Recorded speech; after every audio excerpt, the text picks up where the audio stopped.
Stand for our pledge. Allegiance to the flag of the United States of America and to the republic for which it stands, one nation under God, indivisible, with liberty and justice for all. Thank you. Mr. Zibble, you're up. All right. Mission statement for Laketran.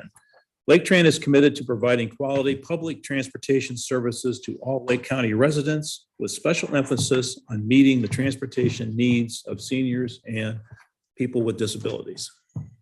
Thank you. Thank Very you. well done. Do we have any public comments today? We do not. All right, thank you. May I have a motion to approve our the minutes from yesterday's meeting, September 1st? So moved. Second? Second. Thank you. Judy? McNamee. Sheets. Yes. Swanson. Yes. Zibble. Yes. Great, thank you very much. All right, well, good morning, folks from QCI, please, the floor is yours. Well, my name is Mark Pace. I'm the Regional Director of Business Development for Quality Control Inspection, QCI Group. I'd like to thank you for the opportunity to present our services today for the Laketran headquarters renovation project. We brought with us the staff that will be working on the project, minus one individual, Frank Spiegel. Unfortunately, he had an unfortunate situation in his family that he wasn't able to be here today. He had to attend a funeral. With that, I'd just like to let introductions take place. So, go ahead, Gab. I'm Gabrielle Capone. I'm Director of Communications at QCI. Good morning. I'm Rick Capone, President, QCI and named Project Executive. I'm Margaret Robinson, Project Manager, Owner's Representative at QCI. Typically, people call me Peggy, so you'll hear me referred to as Peggy as well. I'm Harold Miller, Director of Operations for QCI. Harold, make your mic live if possible. Thanks.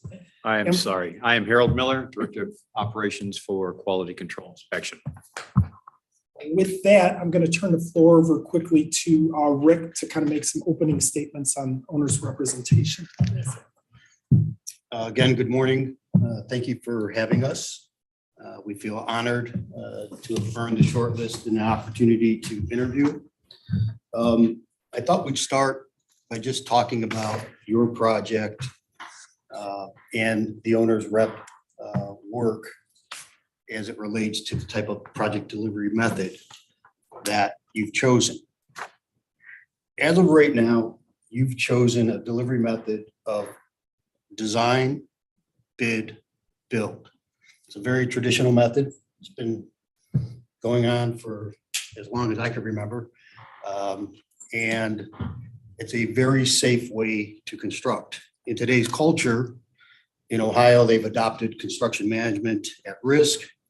They've done design build. So in the public sector, contracting's changed a lot, and that has changed different type of service providers. So with that, you're going to have a contract that exists with the architect who is Bowen, and he did your design. You also hired Bowen to be your contract administrator. And typically in that traditional function of design, bid, build, they become the administrator of the project.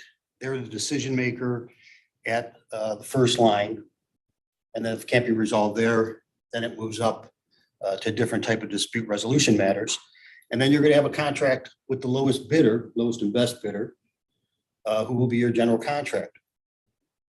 And then the owner sits and holds both contracts. And within the owner contracts, there are certain responsibilities that the owner has to fulfill. You're named as the owner. Laketran has an obligation to respond quickly. Laketran has an obligation to make the contractors aware of any kind of defects or issues with the work or the design that they discover. The owner's rep role in that tradition is your advocate. We become an extension of Laketran. It becomes our job not only to know the manuals and the plans, but to also understand and be aware of the architect services and the architectural responsibilities. So as your owner's representative, we are going to work to, one, make sure that the project you bid and the project that got executed under contract is built per plan and specification. Two, we're going to work in a progressive manner to make sure that we are working with the architect so that the proper standard of care for contract administration is delivered to the project to avoid delays, to avoid conflicts. So with that general understanding of how the owner's rep works in that environment, I'd like Mark to sort of start jumping into the agenda. Okay. So the agenda is in front of you. If you'll notice, we basically formed our presentation around your request, and the items are listed in the order of scoring that you had, the scoring rubric that you had within your RFP. So it should make it a little bit easier to follow along. I'm going to get into working relationship. This is Peggy Robinson. Peggy Robinson's the owner's representative. Go ahead, Peggy. Okay. And as your owner's representative, I'd be the singular point of contact for the contractor, for the architect to bring information and communicate with Laketran. I would represent your interests in the construction of this project and be the source of communications back and forth with the various parties. I have experience with owner's rep responsibilities on other facility type projects, both with QCI and at former employers. So I'm very well versed in the owner reps role. We did provide an org chart for you to look at. It basically shows Peggy Robinson in the center as the singular point of contact, with our staff reporting to Peggy. The contractor, she has communications with the contractor, architect Bowen Plus, and Laketran. So she's the central point of communication for the project, for you as the owner and for us as we do our work. And Peggy's most recent project was the Cuyahoga County Consolidated Building. The GCRTA sold off a facility. The county bought it and brought in all their apartments into one facility. She was the owner's rep on that project, working with the county. And that project, I believe, was a design build. Mhm. So the Yes, it project was. delivery method was a little different. So our services were a little different as well. But we did provide the owner's representation. We served as the owner's rep on that for Cuyahoga County, even in that particular delivery method. Mhm. Yep. So as far as communication plan, in review of the documents, the contract documents specify the use of new forma as the document control plans and a form of communication. So QCI is prepared to utilize new forma as we move forward, or if we're selected with the project. New forma is it's a basically web-based. You can share all the information on new forma. We can share our reports that we develop within our own system in new forma. And so we're prepared to work with what was spelled out within the contract documents for the communication system. And don't mind me, I've got an A-type personality, so I'm going to keep jumping in and out of this thing. Just so you know, we know communications is very important to Laketran. We participated earlier through the process of the project. We actually came in and met with some people from the county to talk about the project probably almost a year ago. So it's been on our radar. We also understand, the complexity, the traffic that this center gets. I know communication is key to the trustees. One of the things we did find, and again, this becomes sort of our role as the owner's rep, as we thought about communications, we typically use on our projects Pegasus, which is an electronic reporting system that works like a gatekeeper for RFI submittals and those type of project information or project documents. This particular job under your project manual is asking for new forma. And new forma is very similar. There's a lot of different programs today That's sort of our file cabinet for various project management tools. As part of our review, early review of the documents, there's things that have come up like new forma, who pays for that? Is that paid by the contractor or is that to be paid by the architect and license provided? But it is specified within your manual that the project will use new forma as sort of its file cabinet for the work. So we would take a license of that and put all of our work product. We would still use Pegasus. Pegasus would still be available to you. We'd provide a license, but we'd also upload our Pegasus data into that new forma program. So moving on a little bit with communications, as the owner's representative, we participate in the contractor's biweekly progress meetings. The biweekly progress meetings are again spelled out within the contract documents as a requirement for the contractor to facilitate. Your requested that we facilitate that. Typically, we'll follow the contract documents. The contractor will facilitate the meeting, but we will be there as the owner's representative to make sure that the meetings are taking place, to monitor the minutes that are produced within the meeting, to make sure those minutes are accurate, to make sure that those minutes are entered into the new forma system. We'll be monitoring that to make sure that all those documents are available. So our participation in the weekly progress meeting will be to that effect, to make sure that it's taking place, that it's accurate, that we're there on your behalf.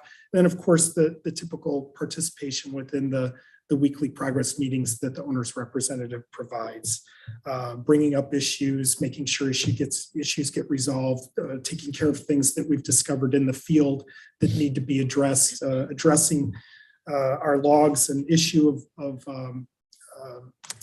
deficiencies that we've developed through our inspections in the field. We'll provide the Laketran, in addition to the meetings that will participate, which will be for the pre-construction and progress meetings. We'll also provide Laketran trustees with a monthly report that we develop to bring you up to speed on basically everything to do with the project, the budget, the schedule, any deficiencies that are on with the project, any problems that have been discovered. So that will all be addressed in a monthly report that will be available for the trustees. That will also be filed in the new forma system. We assist Laketran with getting updates and critical changes during the project to employees via the Blink system and email. There's two aspects of communication for this project for us, and Gabrielle is here for some of that. We'll get into the other aspect of the communication, which was brought to our attention on our tour and in conversations with Laketran. You are very concerned about your employees' knowledge of what's going on in the project, keeping them safe, keeping them advised as to what areas they can be in, what areas they can't be in. You have people doing your cleaning services that need to be advised of those services, others. So we also have a communications plan that we'll develop that'll be tailored specifically to your project that will assist you in keeping your employees and your staff up to date. Before we jump into Gabrielle talking about her two bullet points here, I'd just like to share with the group that for some time now, QCI has had a major focus on communication as a company. We have a person dedicated to project communications with changing tools, technology, Teams, Zoom, emails, the Blink system.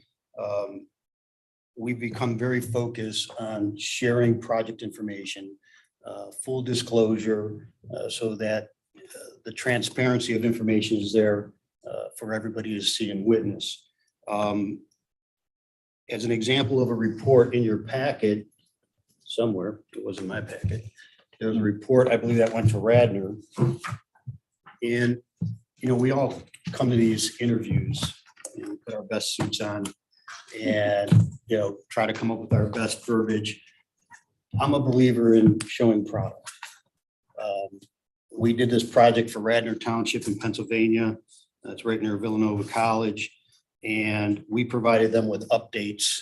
Here's one sample of an update This was a specific update that we brought to a trustee meeting to give them an update. So part of our communication is both written. We'll provide weekly updates via email. It'll have a dedicated PDF page to it. You can incorporate that into your Blink system. You can put it on your website. That's what a lot of communities do that we work with. And then we'll provide you with a monthly update that'll be a little higher level, deeper dive into where things stand with the project. So here's one sample of that. Now I'll turn it over to Gavin. Kind of took my spiel a little bit there, but basically, you know, as he said, I do project updates, I do project communications here at QCI. I've been doing it for about 5 years now. So we've gotten pretty good at our weekly project updates, our monthly updates. I would work with Peg to, you know, figure out what the contractor did, you know, this week, what they'll be doing next week. I'll put that in an update, you know, any project notes, anything, you know, any issues that occurred, anything that stands out. I would put that in an update, send that to you. I could send it out, you know, to the office. I could send it to one person who then distributes it. Like he said, I did a little deep dive on the Blink system, which seems to just be like an internal employee management app type thing. So I can work with the individual who handles Blink to get out, you know, whatever type of information.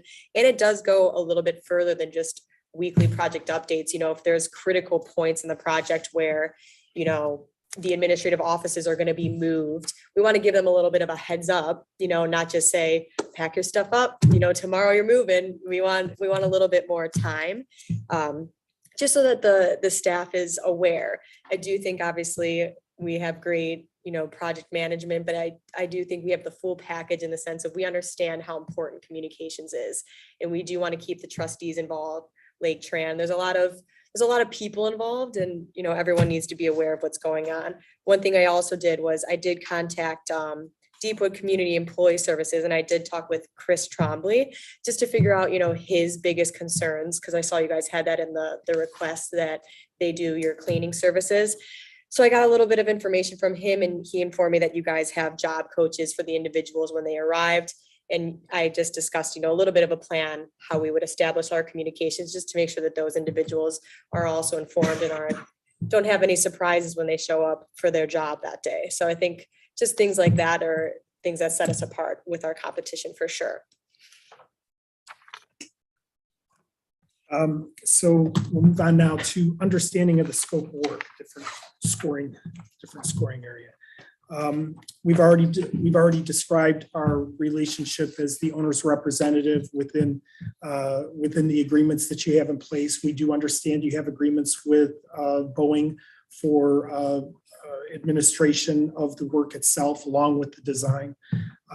And we're very capable of tailoring our services to work within that relationship as the owner's representative, to basically tailor our services to give you the best services that you can get on your behalf at the best value, at the lowest cost. So we're not duplicating services, but making sure that your interests are covered.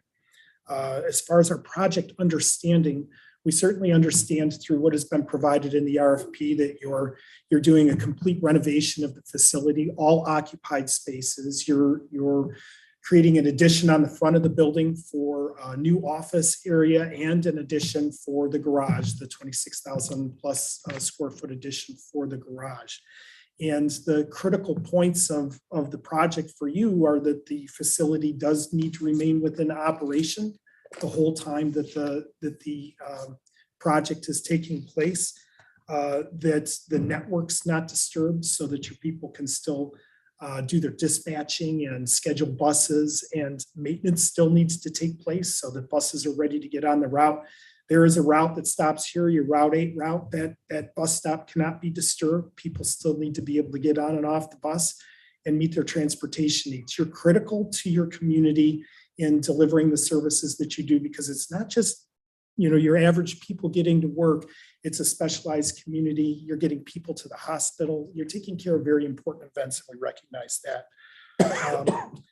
Because it's a project where the building is going to remain operational, site safety becomes critical. We're aware of that. Site and safety security plan. This will be something that'll be gone over with the contractor. And the planned sequencing of the project appears to be critical to its success, getting people moved from one area to the next as the project progresses. So keeping on schedule and keeping that sequencing in order. So that's our understanding of the actual project. Now we'll move to understanding of our owner's representation services. And I think you put a line in there at the beginning of phase 2, providing oversight and coordination of the project on behalf of Laketran to effectively balance cost, time, and quality. And I liked it, so I reused it. I thought it was a very well-written statement. It pretty much covers everything you're looking for, and we understand that we're providing that through the owner's representation role. On that, I think it's important that all the key parties stay in their lane. And that's why you see that little image on the paper and on the screen. One of the things that makes for successful projects is all of the participants understand their roles. And as our role, we're not the contract administrator. We're not working as a construction manager at risk. We're working as your representative, as your advisor, and looking out for your interest as it relates to your contracts. In addition, we are making sure that the project's built per the highest standards and meet the contract documents. From the communication standpoints, we realize that communication is an essential part, and safety and security is an essential part of working in a facility like this. The contractor, per the manual, has to provide badging and identification for their employees. So as your owner's representative, we would have a quality checkpoint meeting with the contractor to find out how they plan to do that. We would meet with Laketran's representative and we'll coordinate that type of security to make sure that it meets with your approval. And we'll do that within the confines of the contract documents. So that would hopefully mitigate some of the safety concerns and some of the security concerns from people just wandering into the project site. So you requested services in 2 phases. Phase 1 consisted primarily of the constructability review, which was required to be within 20 days of selection. I feel that we can meet the 20 days. One of the reasons I feel we can meet is because we've already dug into the documents and started our review. Quite frankly, if we were selected for the project, we would start our constructability review probably long before we had an inked and signed document in our hand. We have the staff available and we're anxious to dig into the work. Within that constructability review, it's not just going to be the people at the table here. It's not just Peggy Robinson as the project manager. We have a staff, we'll have up to 7 different construction engineers looking at this as we move forward, looking at the designs for constructability. These are individuals that are not typically designers, but people who construct things in the field. They've worked not with a singular group of designs, they've worked with multiple designs over the years.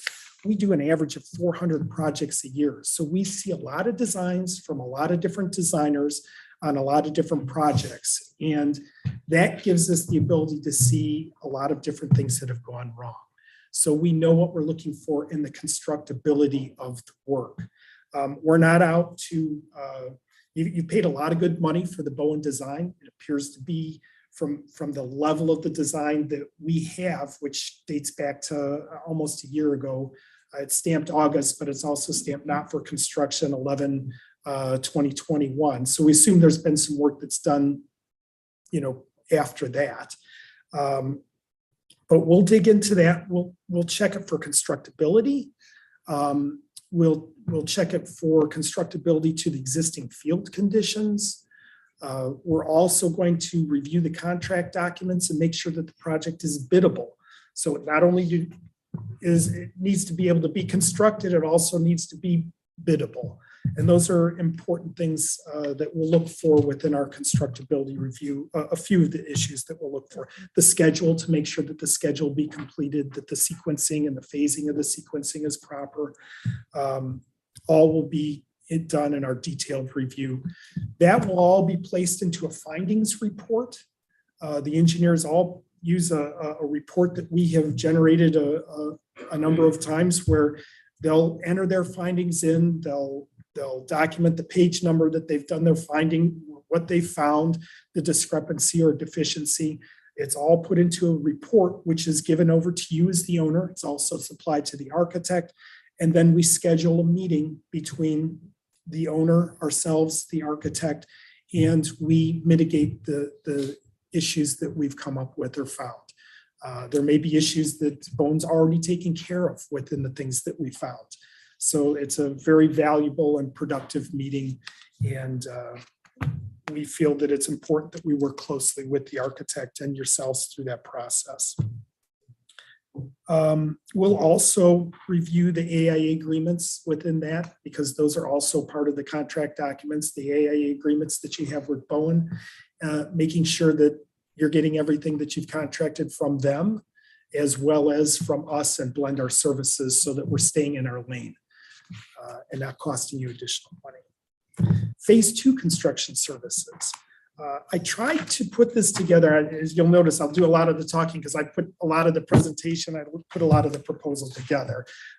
There'll be plenty of time for questions and answers. And if you guys have a question in the middle of this, you're more than welcome to stop and ask a question.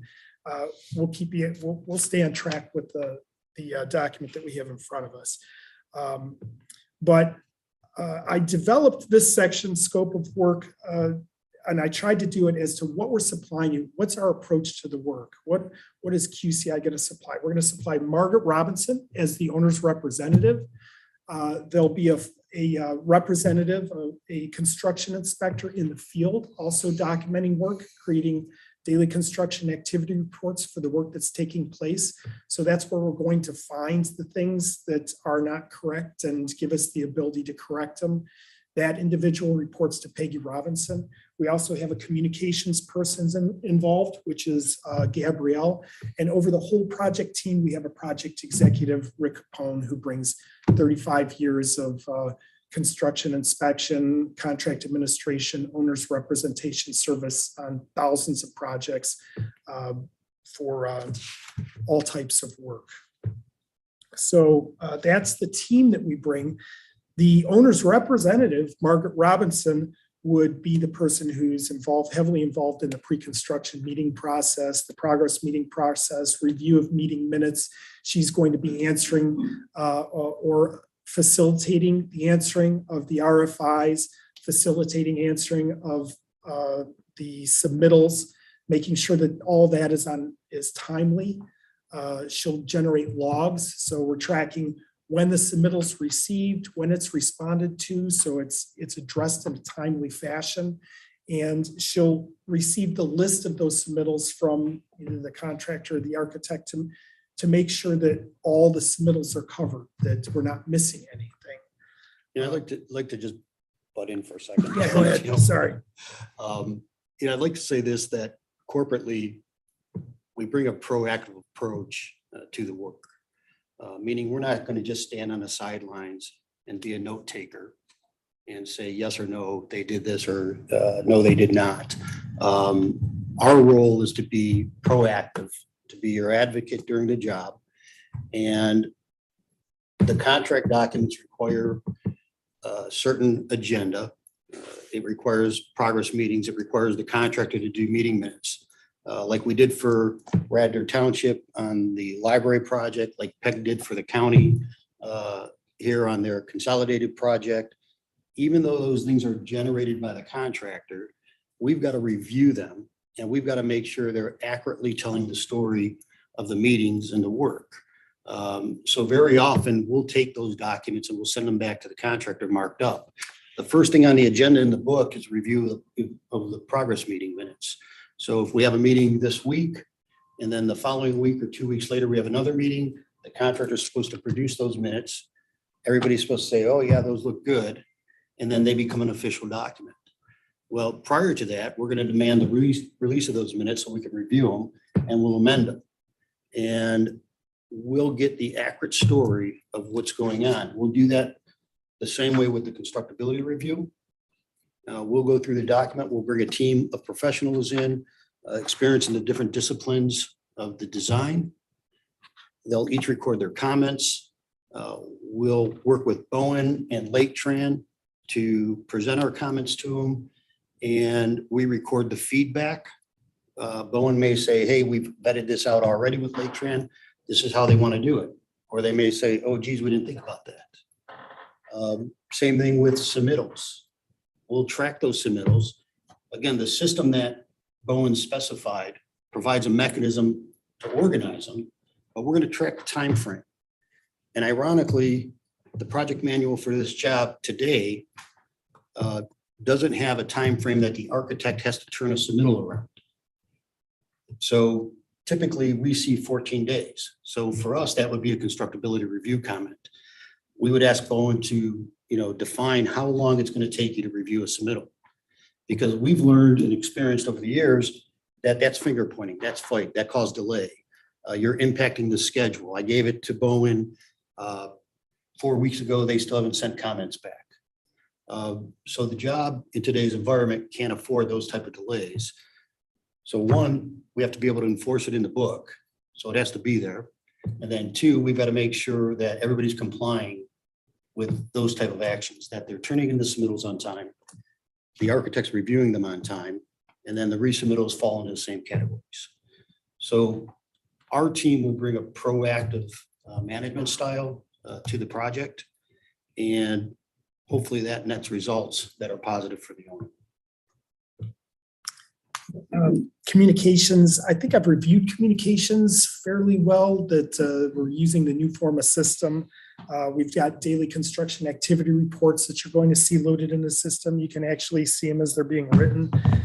You've got weekly update reports.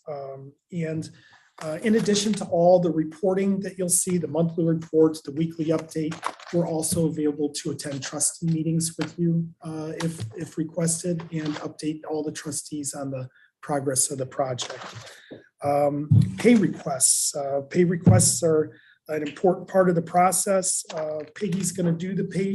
She's going to review the pay requests. This is a schedule of values project, and Peggy, maybe you can tell a little bit about what you do for your site visits and review of quantities. So with the schedule of values, that's a very important document that we got to make sure at the beginning of the project that it includes all the work elements, and that we have reviewed it, the architects reviewed it, and the contractor has everything in his schedule of values so we can accurately track the work. We're recommending that we would have a full-time person on site who would be inspecting daily. And then I would be on site as needed, and would also be on site at the event of putting together a pay request to review all the work that has been performed, to come to an agreement as any percent completes. That really is a very strong document to make sure that you get the correct percentage of complete, that we're not paying for items that have not been included in the work, that have not been delivered, have not been finished, and keeps the contractor on track as far as the schedule. If you're paying for things that have not occurred, it's not going to indicate an accurate schedule. So definitely an important part of the process of working with the contractor. I'd also like to add that Rick mentioned we worked with the Cuyahoga County on a similar project, though not as large a scope as this one, where they made a bus garage into a maintenance facility for the county. And in that time, it was a design build project, but what was important at that project for me anyways was to make sure that I knew what the county wanted from that project, and I was able to represent what they were looking for. And so in these meetings, if there were issues or things that weren't being followed up on that they were important to them, that I made sure that they were put in the agenda for the meetings, that they were talked about, that they were followed up on, so that these whatever the interests of the county were met. So I wanted to make sure I mentioned that. Okay, support at Laketran and claims. We've been in business for over 35 years, providing these various services, owners representation. Some people have referred to it as clerk of the works. I think one time I've heard, but the same type of services. And so we're very avid at supporting claims. I think one of the things that supports the claims the most in our particular situation is our extensive and accurate documentation of the work. There's nothing that's going to help you better in a claim than the documentation that we provide from our daily inspection reports in the field, PEG's review of meeting minutes and notes, and just having all the information in front of us. I think you'll see a copy of our one of our inspection reports in this file. It's not only extensive as to all the work that took place, but there's a ton of photographs which are included with every report. And some of those photographs are annotated. So it's not just a picture. There's an arrow pointing to exactly what we're looking for and what we're talking about. So documentation is going to help support in the claims. The other thing is important is we clearly understand the contract documents. We're going to know what the contract documents are going into the project and be able to defend you on those documents. And our experience in defending claims with our clients. We also do maintain a set of red line drawings on site. Site visits are going to be from Peggy Robinson as the owner representative, and then the construction inspector, Frank Spiegel, who unfortunately couldn't make it here tonight.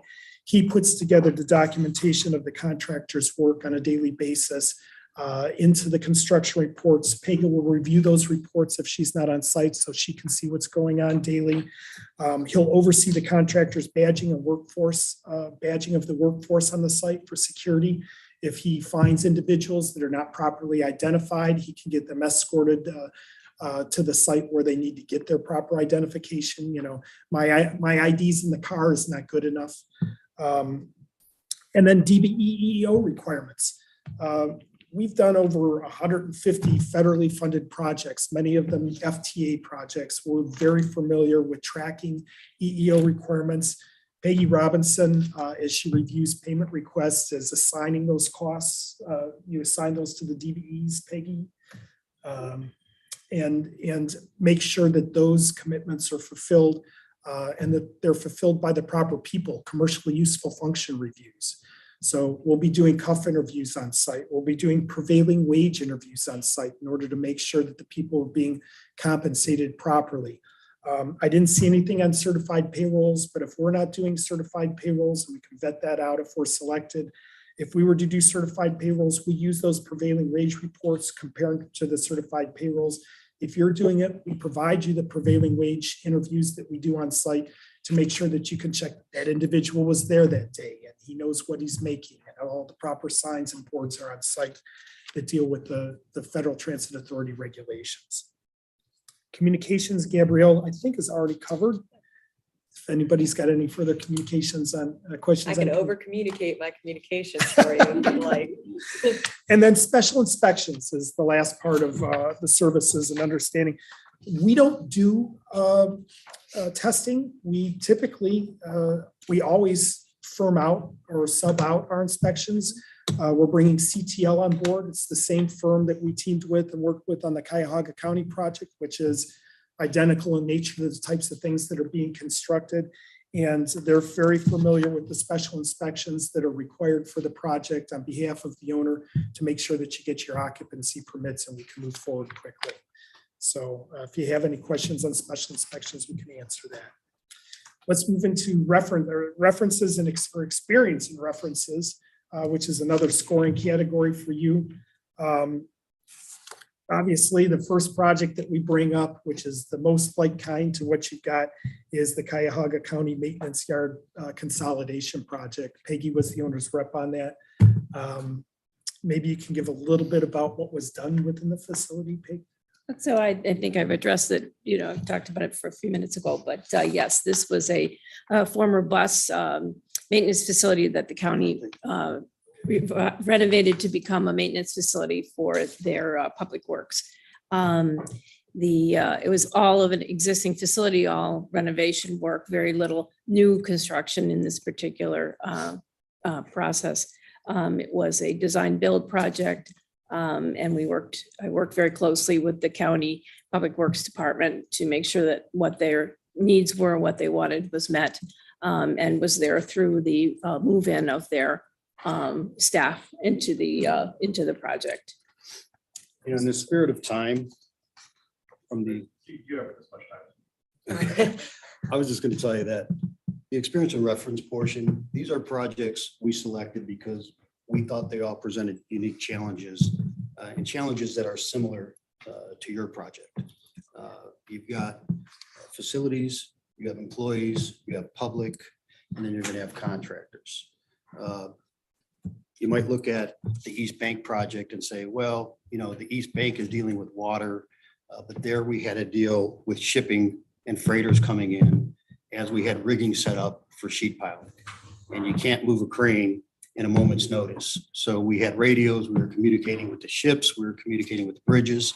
We were making sure that there was an effective communication plan in place. Metro parks. We've done a number of projects inside the zoo. There's no more dangerous place to work when your guests can eat you or, and then you have small children involved. And we had to get and coordinate materials coming in and out. So they were very complex projects. It was coordinated with a lot of different people. We have 19 years experience of working in the transit industry, working with the GCRTA. We understand people moving. We even participated in a presentation for OTEC about the most fundamental and easiest way to control people. And what we learned from the Euclid Corridor project was orange fence. As we were building the Euclid Corridor projects with all the bus shelters, the center lane unload, no matter how many barrels we had up, no matter how many miles of yellow tape we had, people walked through it. The only thing that stopped them was orange fence. So our plan for your work is to come in here and bring all of these lessons learned experience, share those with your contractor, share those with your architect, and make sure everybody's proactively thinking about those type of things. I also think we chose these projects because we do have multiple, and we submitted them to you guys, building projects, you know, that are similar to this, but we wanted to get a little bit more complex with projects with the communication. And we wanted to show that we have experience with public agencies and extensive experience with transit authorities. Like he said, 19 years since 2003, we've held 5 different 3-year on-call services with the GCRTA. And we also have done, you know, project specific stations, you know, active stations that remain active while we were working there. So we, you know, you obviously are 2 different size transit authorities, but we've learned so much with the GCRTA over the years about communications and also just the safety that goes into, you know, working with a transit authority. You guys are moving people and you have to always be operational. And that's something I think that no one can compare to our, you know, experience with the transit authority and the knowledge that we've gained working with them over the years. Also federally FTA funded. So dealing with FTA funds on those projects, security's critical on those. And you can see the number of projects. I think if we put together a few of the experiences that you'll see where we listed multiple projects multiple times. We can give you references not only for this type of work, but for the other type of work that we do. And I came to QCI 15 years ago, and I'm still dealing with the same clients today. And those clients were there long before I got there. We've got, you know, City of Hudson, City of Parma, all of our on-call contracts. Typically, you know, as the business development guy, it's a great place to work because we once we get a client, typically we hang on to that client for a long period of time. And that doesn't happen you know, with responding to these requests. It happens with providing the services that you asked for and doing a good job. So let's see, I think. Might be giving you guys whiplash with my. Yeah, let's get to qualifications of staff then. So you didn't want to talk about the Radnor Library a little bit or no? Okay. That'll come up in questions. All right. So qualifications of staff, Margaret Robinson, tell me a little bit more about yourself. Okay. I have over 30 years experience in the design and construction of facilities and other civil engineering type projects. I do have a Bachelor of Science in Civil Engineering from Rensselaer Polytechnic Institute and Masters of Business Administration from Case Western Reserve. I've been with QCI for 18 years and have done a number of projects with QCI, many as an owner's representative. And very much enjoy the challenges and the different projects that I have worked on with QCI. I also would like to point out that prior to QCI, I have worked for owners. I worked for the Kellogg Company in Battle Creek, Michigan in the 80s, and I worked for Argonne National Laboratory in Chicago, building the Advanced Photon Source, which was a research facility for the Department of Energy. It was a very large research facility. It was $430 million in the 90s. So I have worked for owners and do understand the needs of owners and feel that I am qualified to represent an owner in a construction project. Yes, ma'am. What other transit authority projects besides qualifications? I'm sorry, I can't. The other transit authority projects other than the two on our qualification. Oh, okay. That you've been on. Other transit authority projects. Well, I talked about the Cuyahoga County Maintenance Yard, which was from a transit to a public works. I've worked on projects for the RTA, for Cleveland RTA.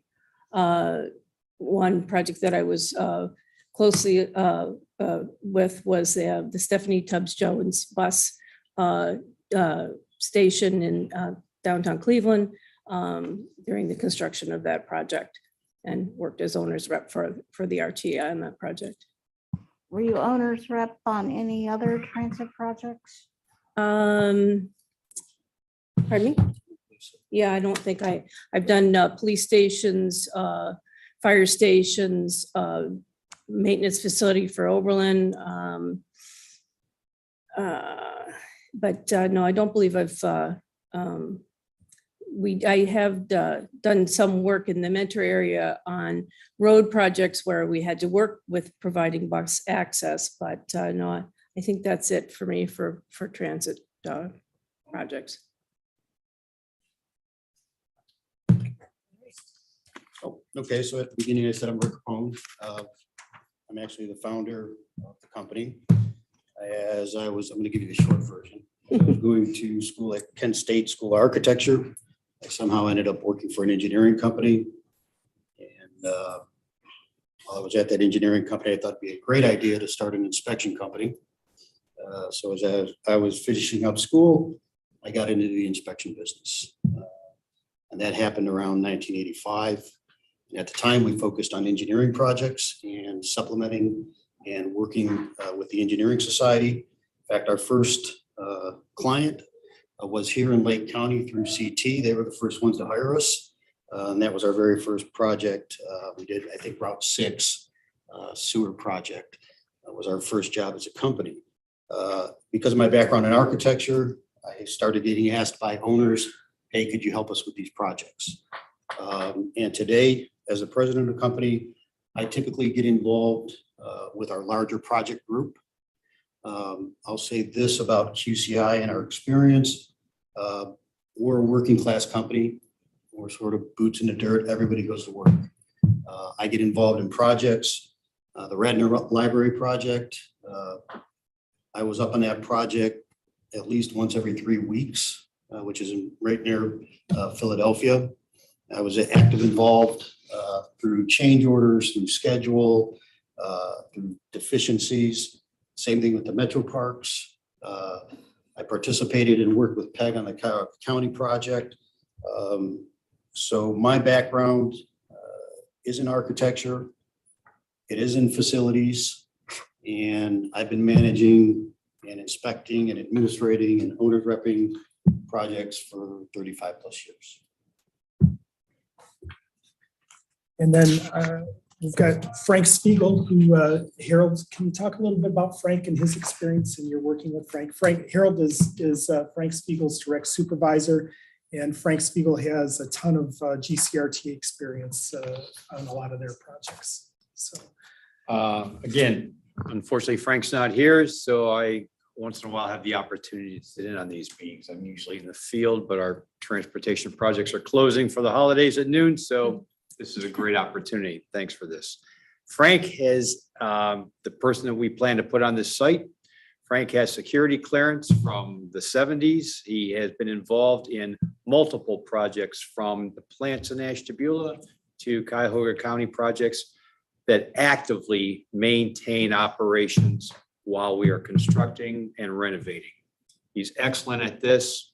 He understands the contracting side and the problems that go with it, as he was a lead superintendent for a contracting firm. He also understands the client needs because he's very well versed in documentation and contract documents. Frank is one of our lead people when we do a constructability review. Also, like myself, Frank is a Lake County resident and he lives right up the road. So this is be a great job for him for the next couple of years.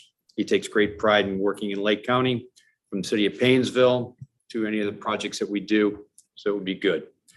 Frank was our lead on the RTA projects. He's well versed in track and buildings. And as you know, if you're downtown at 3 a.m. on the tracks at RTA, you've got some security knowledge. So he will be our main lead here. You'll find him great to work with. Wish you could be here. Specific Yeah. question? That's it for free. This question. What would you say was Mr. Spiegel's largest transit project? Mr. Spiegel's Largest transit project. his largest transit project? You know, I'd have to combine all of the RTA projects because they run from one to the other. And while he's concluding the track work on one, we're building a terminal on another. So I'd like to combine the RTA as one because it's so continuous and so vast. The other projects that came before us when Frank was superintendent, I'm not as well versed in. And they are more operational, perhaps factories, things like that, as opposed to mass transit. But he's been involved in this. Frank is also, again, with high security clearance, he's with our marine portion. When we do dredging on the Cuyahoga River, Frank carries a TWIC card, so for marine clearance, and he has also been involved. It wasn't mass transportation, but if you're familiar with the Port Authority, they transport a lot of materials up and down the river. Frank's fluent with river traffic and communications with the port authorities and ongoing clients that use that service. I'd like to add, on top of, Frank's, building experience, he also is, I think, correct me if I'm wrong, almost always been the individual that we supply to the GCRTA on almost all of our contracts. The 3-year contracts that we get with the GCRTA are, task order based, so it can be, a few different projects, and he's always the individual that we supply to them. So he's got, I would have to say, almost 19 years of experience with the GCRTA. They love having him. They're going to be sadly disappointed if we're selected. So with that, let's just quickly review the advantages of QCI. I say that we're a niche construction engineering management provider.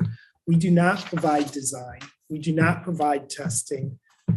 Owner's representation, construction management are the services we supply. So this is purely in our wheelhouse. Specialization is one of those things that makes you good at something. You can be the jack of all trades and master of none, or you can be specialized and you can be good at what you do. And QCI is good at what they do. We've provided owner's representation services for over 35 years. All the staff that have been proposed for the project have experience with public transit, with working on facilities that have been occupied while the construction is going on, and high security involvement. The project manager and inspector with experience and experience managing. And we have experience managing projects, federally funded projects and projects with FTA funding. And that's an important fact or an important part of the process with this funding is being able to supply all the documentation to the Federal Transit Authority that's necessary for your DBE compliance, for your CUF reports, for payments of the application, affidavits of payment from the prime contractor to the subs. All this is very important paperwork that's going to be involved in your project that we can assist with. So those are our benefits. And then I just want to thank you for the opportunity we had to present and open it up to questions, answering your questions or anything that you had to do with our presentation. Okay, thank you for that.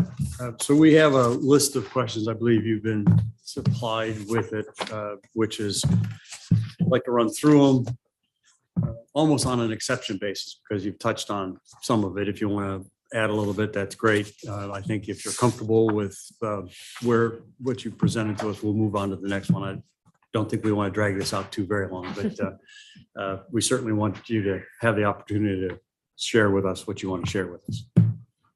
Well, I guess my job is to ask the first question, and that's communications. I think we beat that one up pretty well. Anybody have any more they want to hear on that? Otherwise, we'll move to number 2.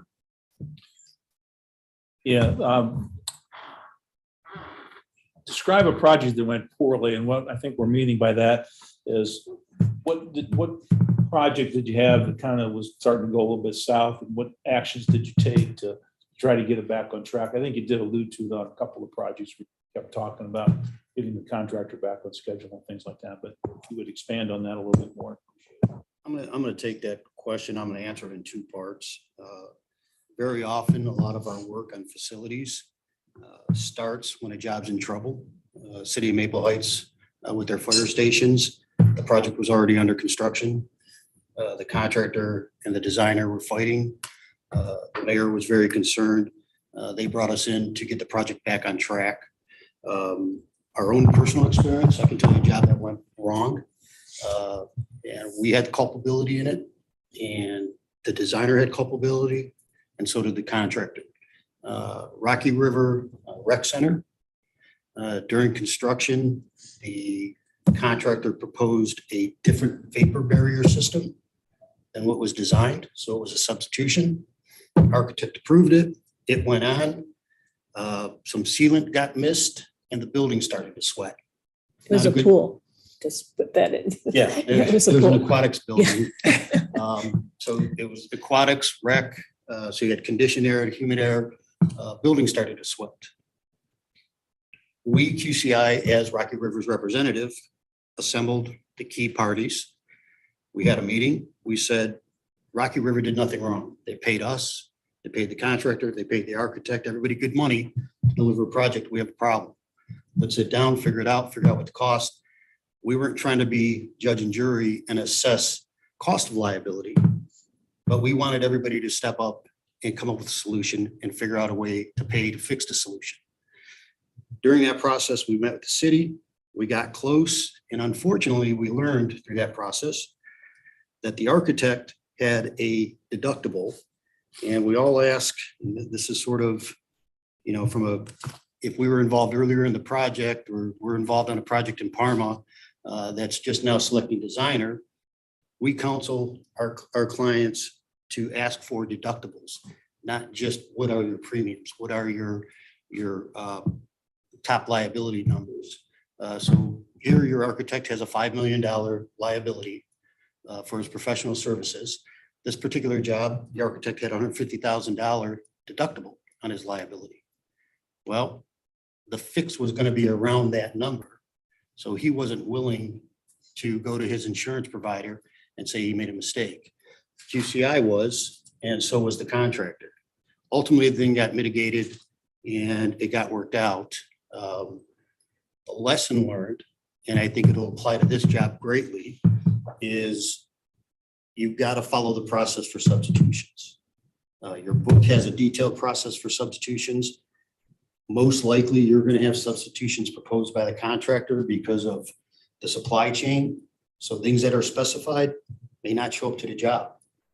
Our role as the owner's rep has got to make sure that the architect fully vetted out what the substitution is. It's got to be identified as a substitution, so it's getting the right attention. They spent a lot of years, I'm assuming, designing this. So I think the problem made us a better company. The honesty and taking accountability for our part attempted to get it resolved. Okay, thanks. There is a letter of recommendation from the city of Rocky River in your packet as well. We're still doing work for the city of Rocky River, so we're not, years later as the BD guy. Lane, you're up number 3. Talk about your process of resolving differences between owner architect and contractor. As far as the relationship, obviously, there'll be many get-togethers and meetings and so on, where we'd be able to talk about issues of the project.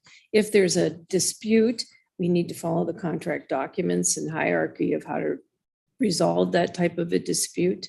I think identifying issues and trying to resolve them early and quickly helps a lot with any differences of interpretations. But obviously, we follow the contract documents to make sure that things are adhered to. You know, just as a side note, COVID was terrible. Nobody really enjoyed it, right? But one of the great things that came out of it was the technology like the owl that you've got in the center of the room that's watching us all. And when problems come up on meetings and they need to be resolved, I use Randy Over from ODOT once said, no problem gets better with time, right? So how quickly you can address it is going to impact the quality of the resolution and limit the costs to yourself.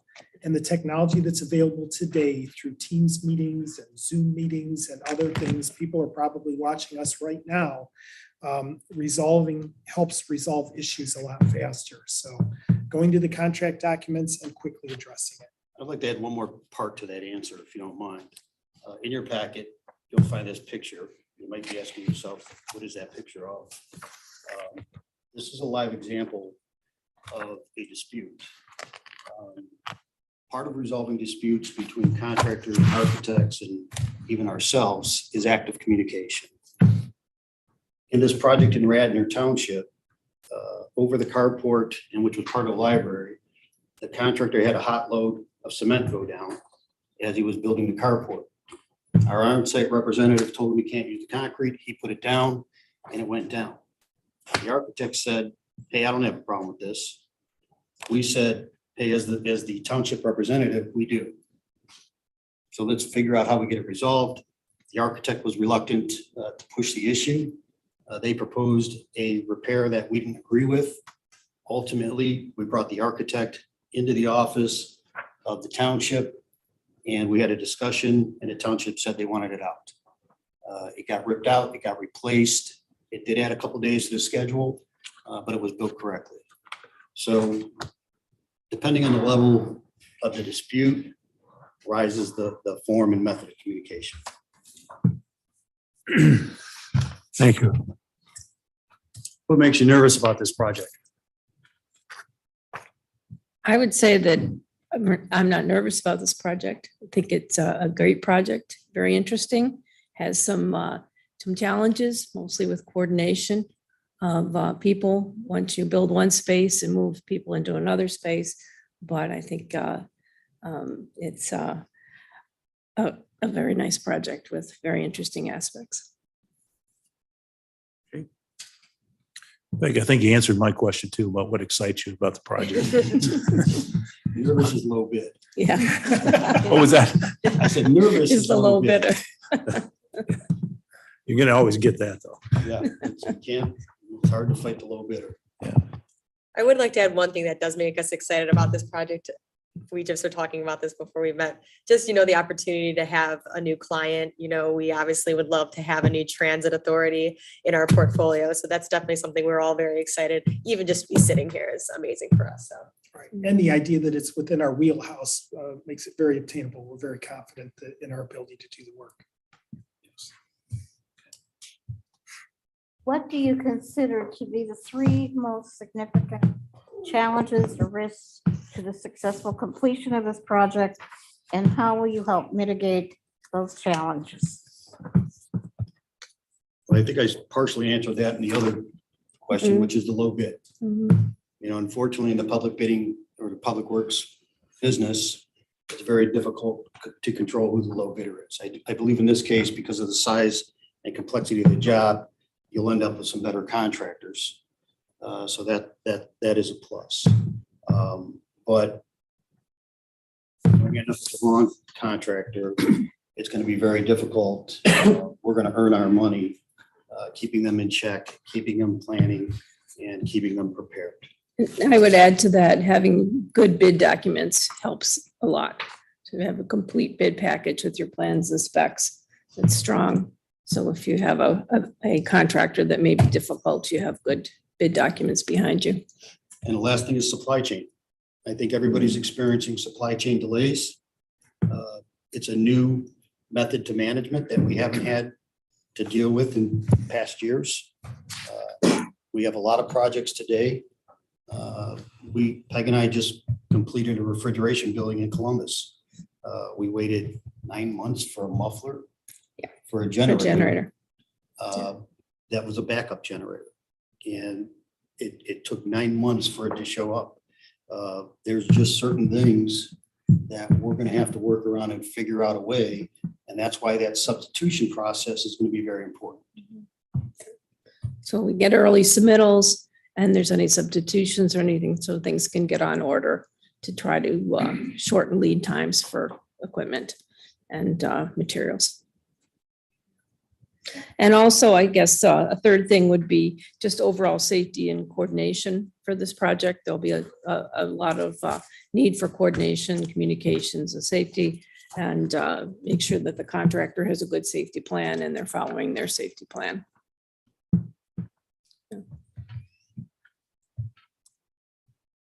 What value will your firm bring to Laketran in this project? I think we've been talking about that for about almost an hour and 10 minutes or whatever it is. I don't think we need to go over any more of that. If anybody was listening, they'll know what we're talking about. I think we've got great experience, and I think I hope that we've communicated that to you. Additionally, the benefit having just come off a very similar project for Cuyahoga County that did all the same things. They redid their locker rooms, they redid the administrative space within the building, they redid all their maintenance bays. All that was taking place in the building. At one point, there was some partial occupancy, so they were dealing with people moving in and out, FF&E, all that. So a very similar project that we just came off of that can bring a lot of benefit to this project. Thank you. So this, as you know, this facility is going to remain in operation during construction, and we've touched on this a little bit, but do you have any more additional specific information about how you would, make sure that we are not impacted significantly by the construction process? I think we talked about advance notice and communication, and certainly keeping communication open with people who are going to be affected and moved is key. I did have a question. I know that the architectural documents talk about responsibility for FF&E, but I didn't see anything in the construction documents about who is going to be actually providing furniture, moving people. So you're going to build your new administration, move people there, and then move people back. I didn't see that really addressed in the documents. So that was a question that I had. It's supposed to be a separate bid package. Okay, So Yeah. Bid at a later, after the main okay, construction. all right. And I think to answer that question, for us, it'll start with the constructability review. We'll look at the phasing schedule. We'll look at how phasing affects the major building elements, mechanical, HVAC, plumbing. Making sure that there's strong documents, there's strong language that allows us, as the owner's rep, allows the architect to enforce good coordination and good scheduling so that work's complete before you move into the next phase. The other part will be communication. Working with you and your staff to figure out who's the point of contact. How frequently and how often do you need to be notified? How much advance notice do you want before we enter into another phase? Following those sort of guidelines, I think will mitigate a lot of the problems. The last thing with it is having somebody that's looking at the schedule that isn't just taking a piece of paper and saying, hey, we've gotten a schedule, it's good. that looks at the schedule, goes through the schedule. And if that schedule slips, it gets identified early. It gets adjusted, you get a recovery schedule, and then we get the project back on track. And again, I think you'll see another example of that in the handout. That's sort of, again, a little dispute that we had with a different architect on a job. And they were accepting a schedule that we didn't believe represented the work. So we took everybody out of the job trailers and said, come into the township, sit in the township conference room, meet with township representatives and ourselves, and everybody explained the schedule. And we provide you meeting minutes and action items from that schedule. So that type of coordination, that type of involvement in understanding the role as the owner's rep will hopefully serve the project well and keep everybody accountable and sort of driving in the lanes they need to be in. Thanks. You're up. Number 9. What actions would you take if the project is going on schedule or exceeding the project? Yeah. I got a little ahead. Okay. Explain your process during the plan review period. How are you going to handle that? I think Mark talked about that as far as we have a group of engineers in our office who would look at the documents. We do have a form, a checklist that we go through, and then a form where we put our comments, and then we would review those comments prior to discussing them with you and the architect. So Yeah, we have a constructability review plan Mhm. that we deploy for this type of service. We bring in people with different disciplines to look at the plan. We meet as a team. Everybody's comments gets recorded into one document. In addition to that, we'll have an interview meeting with the owner to just sort of talk about the project, why things were designed a certain way, traffic flows, things of that nature. And then we'll go through those comments with the architect and the owner. I think we said earlier, we'll record all the results, and then if addendums need to happen, if revisions need to happen, it occurs. We in essence already started doing some review. Peg and I talked because I was very interested in your soils report. Your soil report provided very specific detail as to working around your exterior wall where you're going to connect, as to how that works to occur. It talked about placement of your vapor barrier, and it also talked about the width and depths of your footers and the strength of those and loads. So I already started having Peg check that to see if those are accurate and if they got picked up in the design. So we'll cross-reference those kind of details. So we've got a fairly aggressive schedule on that, about 20 days or so. Mhm. How do you feel about that? I think it's tight. I think that's why Mark said that if we got notice of selection at our own risk, we would start working on it immediately. If for some reason the contract didn't get approved, it's our loss. We'd still provide you with the data as a draft only, but we would go to work right away. Okay, thanks. It does involve a site visit as well, as part of the plan. There will be an extensive site visit to review the site so that we can address constructability issues for field conditions as well. So for what's available, just I didn't hear site visit mentioned, so I thought I'd throw it in.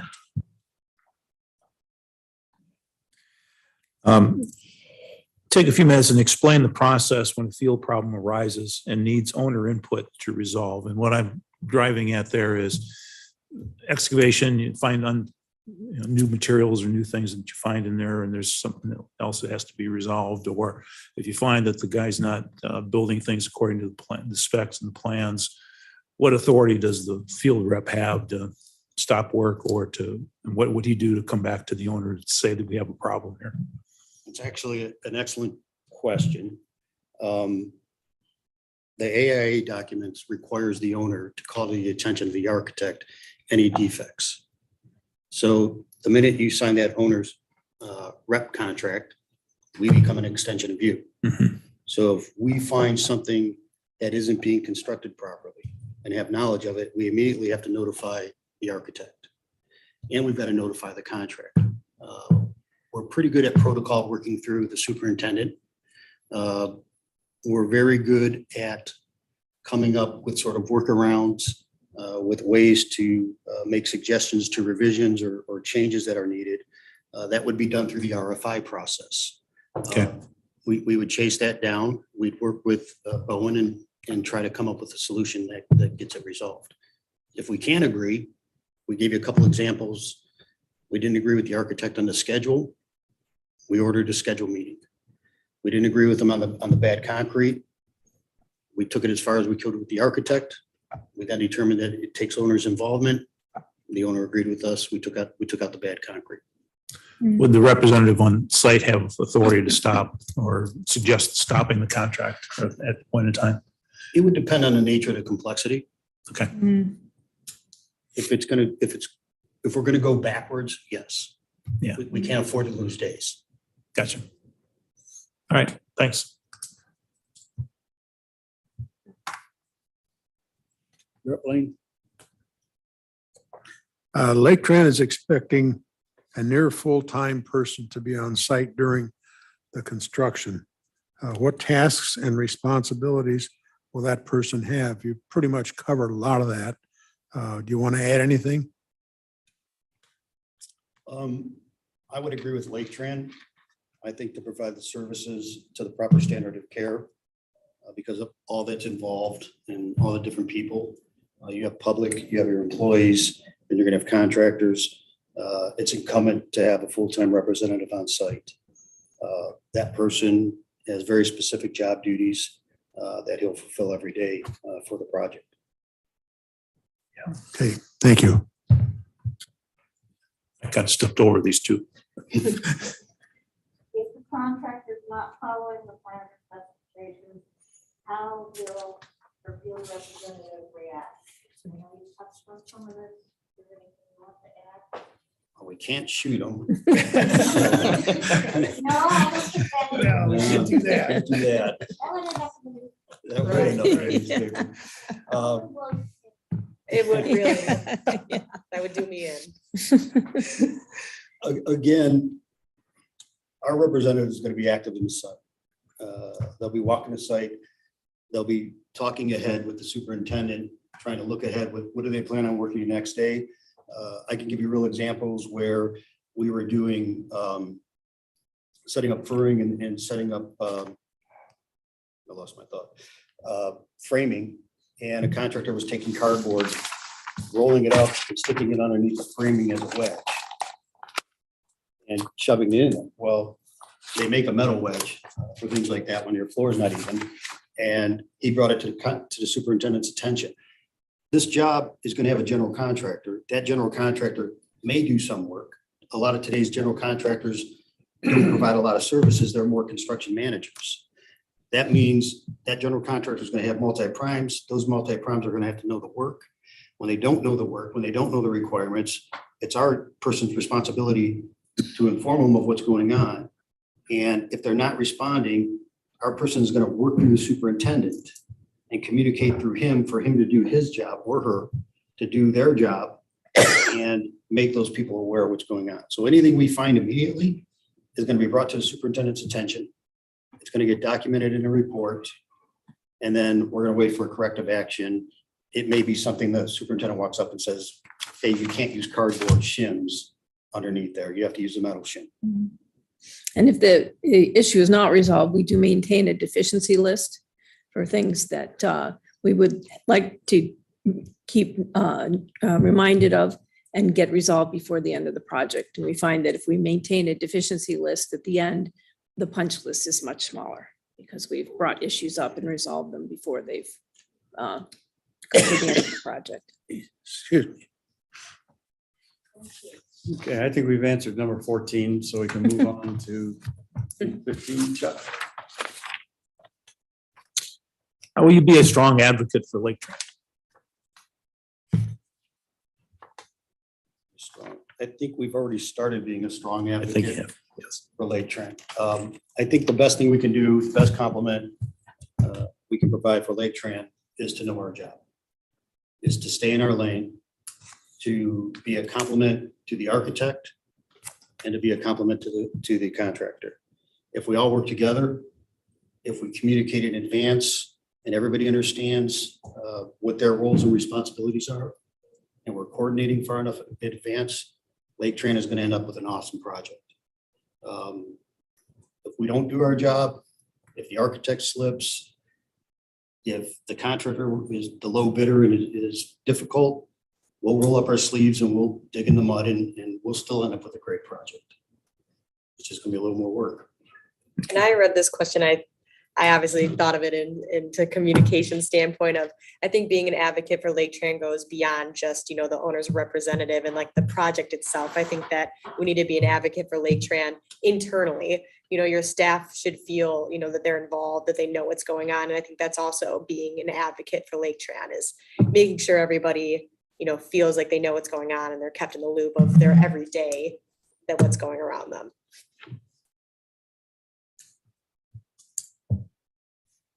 Lane? Safety is a high priority for Laketran. Laketran does have an excellent safety reputation. They both internal at the facility here and on the road with the buses. So with that in mind, what would you do if workers were not using the necessary safety equipment? And how will you ensure that the safety of the public and Laketran employees around construction zones? I believe the contractor is required to provide a safety plan. So that's the first step, to make sure that they have a safety plan. And then the second is to make sure that they're following their plan. We would certainly be monitoring the safety and bring anything that we see that does not meet the plan to their attention. If it's an imminent danger situation, however, we would take it a little higher than that. If we need be, call in safety services. But we certainly would want to work with the contractor to make sure that they're following their safety plan and providing a safe workplace. You know, the other thing with regards to public safety, because you are going to have public coming to get on the bus and you have your workers, is walking that fence line, making sure the site's secure. Advance notices if there's changes or major deliveries. One of the things we thought of, because what makes this job a little unique, is you have one way in, one way out. So like we had at the metro parks, you know, getting materials in and out is difficult. It's going to be difficult here. You know, would Laketran consider getting message boards and posting those, so that as your employees are coming in each morning or going out, if there's some kind of critical activity going on, they could be broadcasted and people will see it as they enter the property. Thank you. Why is your firm the best for the job? I'm biased, so I'm gonna let somebody else take it. I would say that being a specialty supplier or niche supplier of these services, that over the 35 years of projects that we've got under our belt, that we're extremely good at what we do. We're extremely inefficient, or we're extremely efficient. We've developed the systems to eliminate efficiencies in what we do. And so consequently, we're not your jack of all trades. We're not a designer. We work with other people's designs. We're not the testing firm. We count on the experts to do that. And we are an owner's representative construction management firm. Therefore, we know our place. We stay in our lane. And we're going to provide you a great project with at a good value. Great. Any final comments that you want to share, or if not, we really appreciate your time. Thank you. Thank you. Thank you. We're going to go through the last pieces of business that we have to do here as you exit.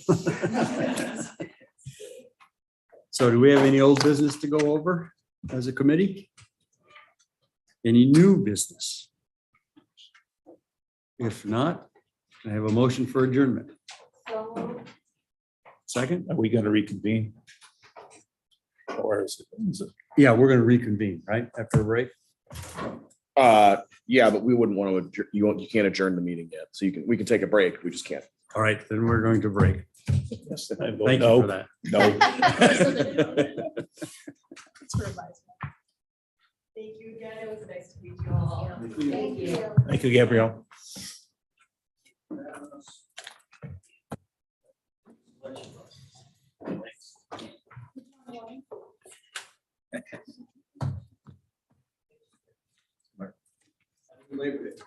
To Rick.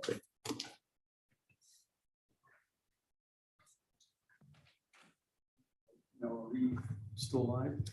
Yeah, we're still live, but we can't really stop the meeting since we're all here, but we can take time, to go through our documents, finalize our scoring. And, if anybody needs to go to the bathroom or anything. So we've got a couple minutes, there's no schedule, so.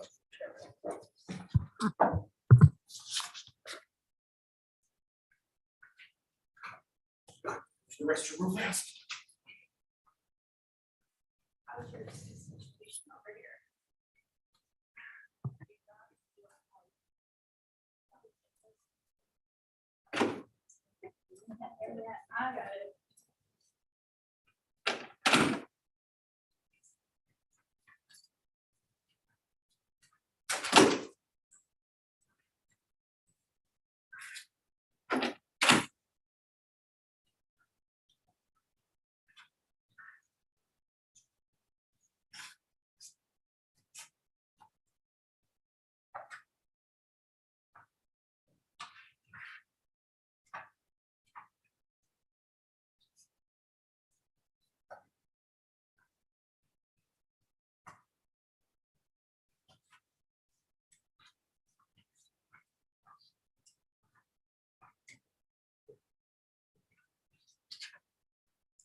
Just do it on your laptop. Oh, okay.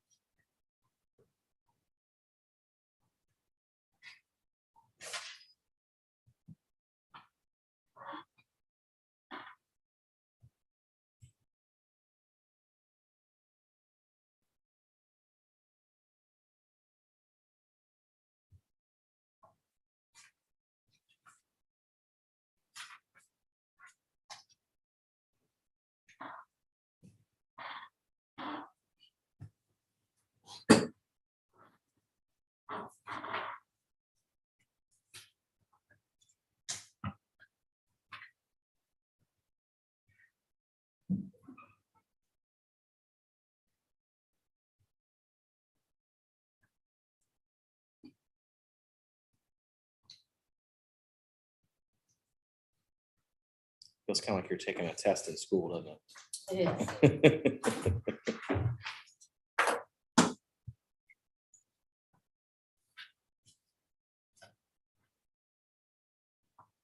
For me? Yes, ma'am. Thank you.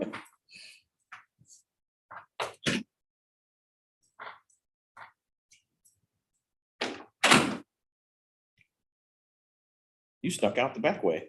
It's closer Hmm? from over there anyway. Yeah. You can get over here and ask her.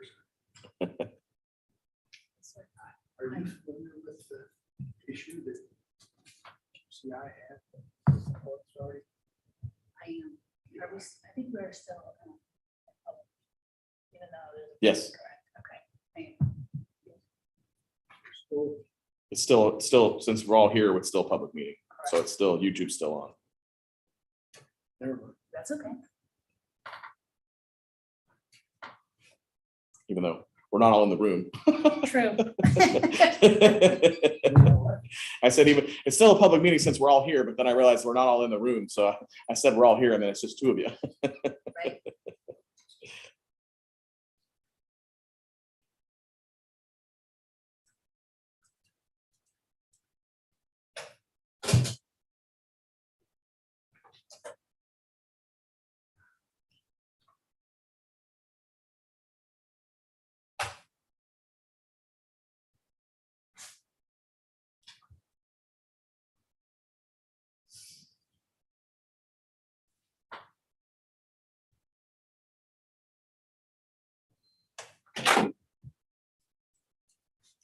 We leave that open in case Gary and Chuck need to come back in.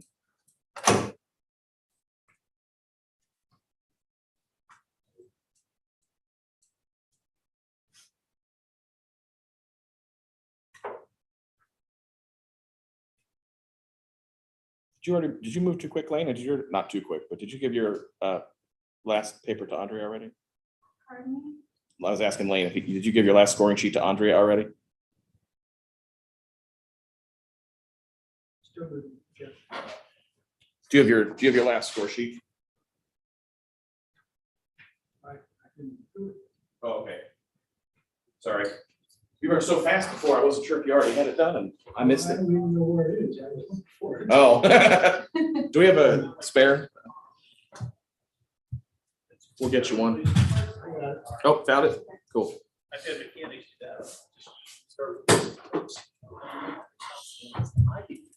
Yeah.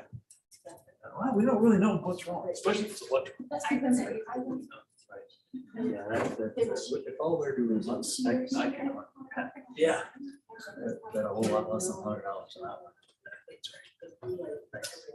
Yeah, so. And that's not a little bit, and it'll really. Yeah. I'm sorry. Yep.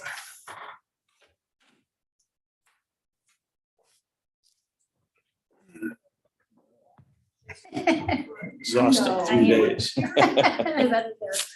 when you joined the board, you didn't think I'd be putting you to work, would you?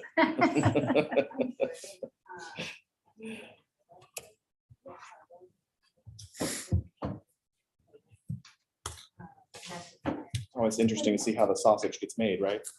Yeah. Different being on this side of the table too. Yeah. Yeah, I mentioned it is. Yeah.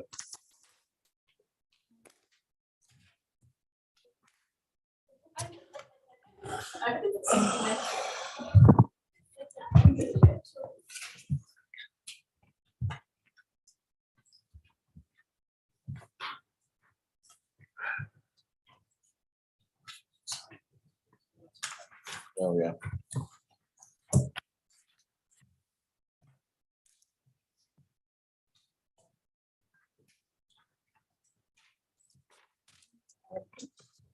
I want this on top. You done? This one. And. Sorry. Oh, no, that's your agenda.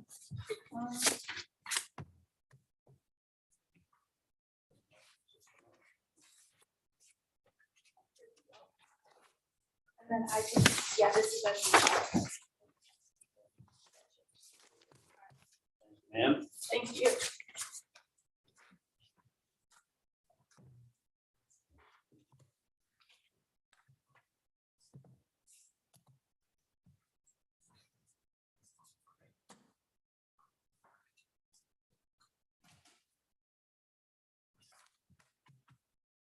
whole bunch.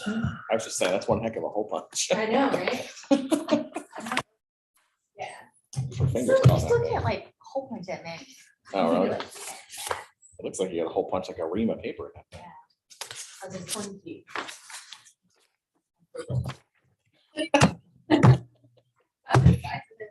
Yeah, I know, yeah.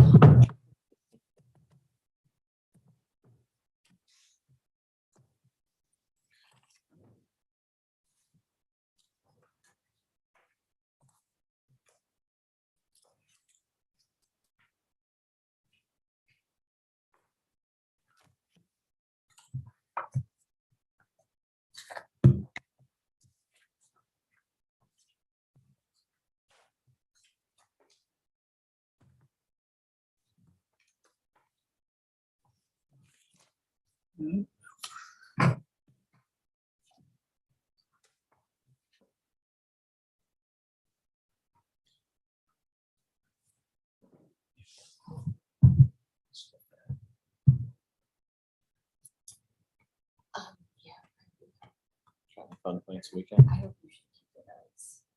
Yeah. Well, okay. But I can take your, like. I can Columbus copy Society. everything you give us. So But if you want- don't need, I don't need that. Oh, okay. I don't need my stuff. No. And you can't throw it away. Yeah, You can't. Okay. I can.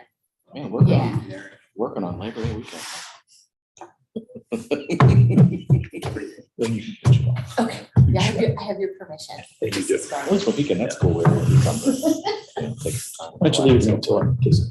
We can Okay. sit down for a second. Sounds good. I have friends coming to the town, who play board games and stuff, you know, go watch the OSU game on TV, I guess, but just kind of low key.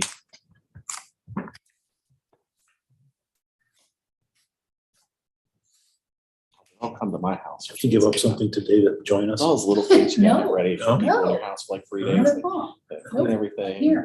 you know, Brendan, drinks and Brendan had a stuff, you know, deposition. You know, they both, I never know what kind of beer. They like. Always drink always a different pleasure. stuff. You know, I can't, you know, like some people have the Like same, caffeine. is what they like. It's easy to Well, plan thank you. for. These two guys, like, it's So can I ask where they different always- every dang time. That's Like, all. you know, Yes. Why would you think they want? And they're like, ah, That's a it's dumb word. You should be it's still so- beer. You know? At least it didn't do them all in one day. I know that would be a marathon. And, yeah, I've been in those kinds of, I know that, I've been in made presentations to groups when there was 3 or 4 in one day. And you always wanted to be the first. Absolutely. You're exactly right. Oh. People's attention span seems to dwindle. Great, great. Yeah. Yep. After they hear the same things for You gotta like for a couple hours. sort of glaze over, right? Probably a good idea.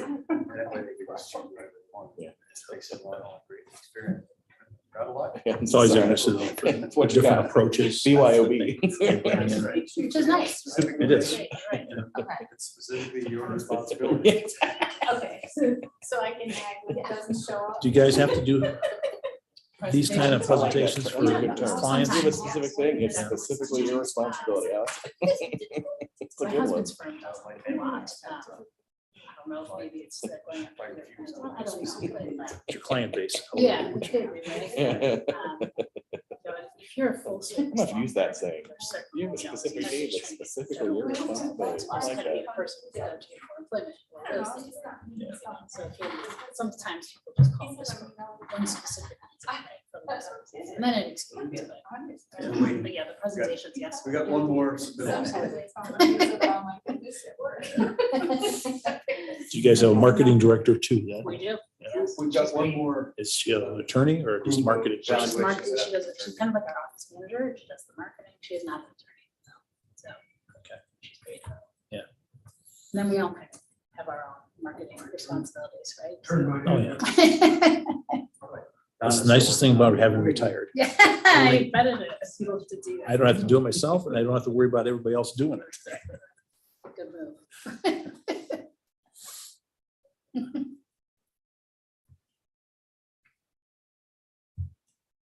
30 years of doing that, that was long enough. That's a lot.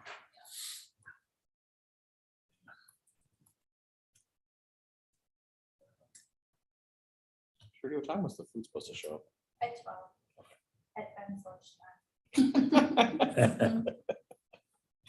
Just got you pegged. Yeah, it's your job.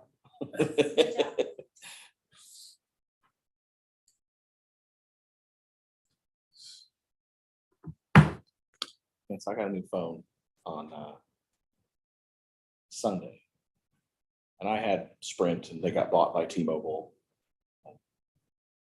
It was, I don't know if any of you have been in this T-Mobile Sprint situation, but it was just miserable. So now I have a Verizon phone, but like, I went to Best Buy to do it. Thank goodness I did, because they were like, neutral to the two vendors, but T-Mobile had all their stuff screwed up in the back end, and there's like this one dedicated number you use to transfer your phone number to another carrier. And T-Mobile had two. They had like a Sprint number and a T-Mobile number, and neither one of them were right. So I spent 3 hours at Best Buy Monday night trying to get the whole thing squared away. They finally got to like I pictured it as like this guy in a tiny room in total darkness, except for like one light bulb with no shade just hanging over his head, with like 5 computer screens, who resolved the issue in like 2 minutes. But it took 2.5 hours of on hold in different departments and all this nonsense to finally get to like that guy. And you just think like, shouldn't this be easier? That's an interesting story to hear, because I've been thinking I should go to Verizon and say, why should I stay with you? Oh, Your bill is so high. yeah. Why should I stay with you? Well, I can tell you the customer service between them, you don't get an opportunity, at least I don't, to compare them directly. And all of the customer service with T-Mobile was a nightmare. And the Verizon people were like, oh yeah, I can fix that. And it took like 2 buttons and like 3 seconds. And so, and I'm not like I don't care which plan I have. I just want the dang thing to work. But we spent no time on hold with Verizon people and 2.5 hours on hold with T-Mobile. It was just ridiculous. I had Sprint back when I had a Nextel that was bought by Sprint. I don't change often because it's so much hassle, but my Lord. I had Sprint a long time ago. Yeah. And every time I would go from Lorraine County to Cuyahoga County, I would drop a call. Oh. Right on the line. It's almost like, it was so frustrating. Yeah. I said, I would never go to Sprint. It's one of those it had its problems every once in a while, but I just wasn't that motivated to switch. But yeah, then to switch to T-Mobile, my phone just basically stopped working for 3 days, unless it was on Wi-Fi. So I had enough. But I tell you, the cost of it though is I'm questioning the cost of it. Yeah, you gotta pay for the you guys line. You got to pay for the. My wife has the watch, so I got a separate line for the watch.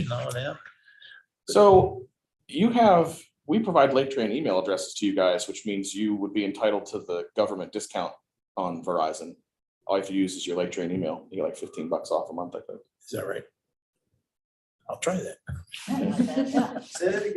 So that the government gets discounts on phones and stuff like that. And so we can provide you Laketran email addresses, which is the thing you use to validate if you're available to get the discount.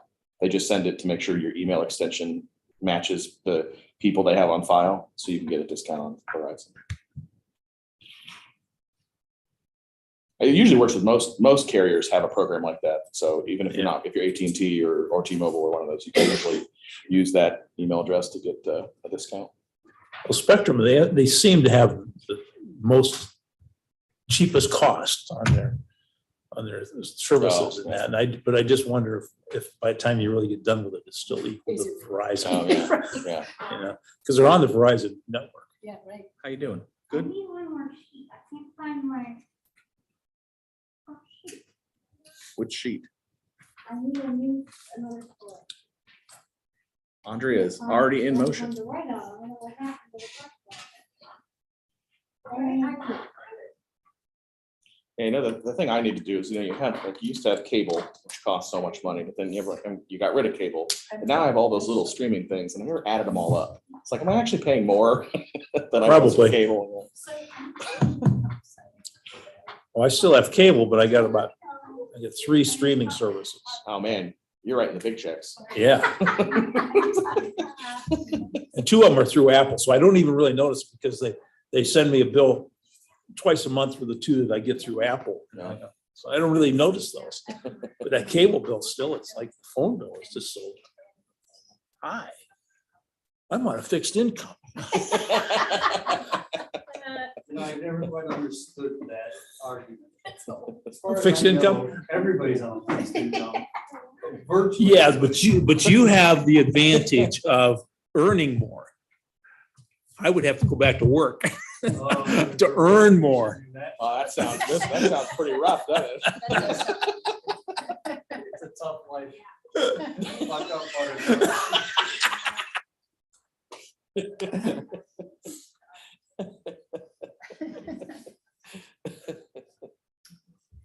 I'd rather spend my money on vacations. Oh, wow. There's a real rough choice. You gotta choose between cable and vacation. Yeah. Vacations only last 2 weeks. Cable lasts a year. You know, That's so. true.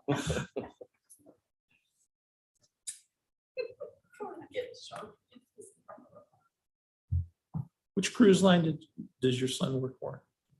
He did work for Windstar, Windstar. but he's left. Has he Doing something different now. totally out of the cruise business? Good for him. He's in cosmetics. and all that. Hmm. Not quite sure what that's all about. What company? I have no idea. No idea. I was Ashamed to curious, I say. know. Actually, they're a supplier to the cosmetics. Oh. So. Yeah. I should probably know the name of it, but I'd like to remember his name. Is it like a chemical company or is it like a? Yeah, sort of. They, they do the additives and that kind of stuff. There's a lot of crazy rules in that business. But yeah, there are, because there's all kinds of medical Safety. safety, right? Yeah, his mother wasn't very happy when he left the cruise. Did you get a good deal on cruises? Yeah, we went to, we've been out babysitting for a couple of weeks, and they went to a wedding in France, of all places. Came home, and 2 weeks later, he called his mother and said, "Hey, what are you guys doing in 2 weeks? I don't know what you have in mind." "Well, could you get to Athens, Greece?" "Well, sure. Okay, sure. What's that? "Well, we have a boat going out of Athens. And we're trying to fill it up because the crews have been laid off for 18 months. And so this is like a trial run. Oh. So our 10-day cruise in the Greek islands cost us each $246. Oh, wow. Now, we had to say airfare. but- Sure. Yeah. But, yeah, it was pretty incredible. That's a pretty good deal, man. So the question, if they were getting back in the swing of things, how did they all just? They did great. It was awesome. It was awesome. In fact, there were more crew on board than there were only like 215 people on board and 300 crew. Oh, wow. That had to be, Their boats are all, it's all small. okay. It's their biggest boat only holds 315 people. Oh, okay. That's, you're outnumbered by crew. That's that had to be a pretty neat experience. I was impressed because the captain knew our names. Oh, wow. I mean, that's how small it was. Wow, that's cool.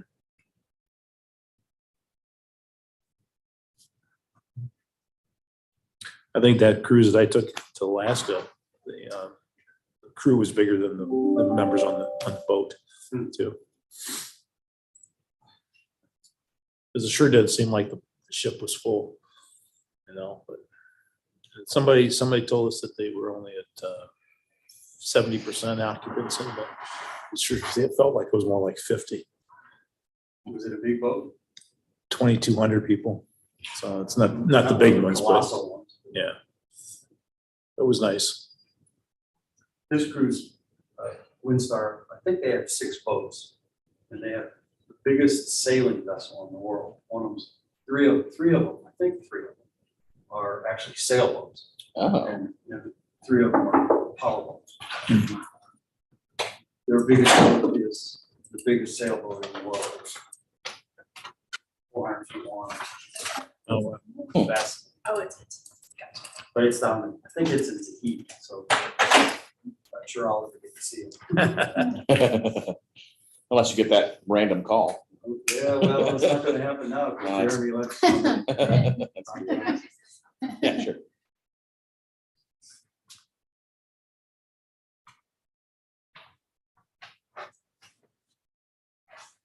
Greece was really fast.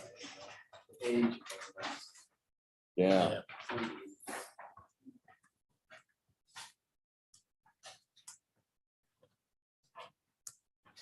Yeah, the furthest I've been out of the country is Caribbean. I mean, it's nice there. But, I haven't gone anywhere cool, like, overseas and all that stuff, so. It was pretty spectacular. There's enough to see inside the 48. I'm sorry. There's enough to see inside the 48 that I don't need to go to Europe. It really is. Never-ending supply. of places. Yeah.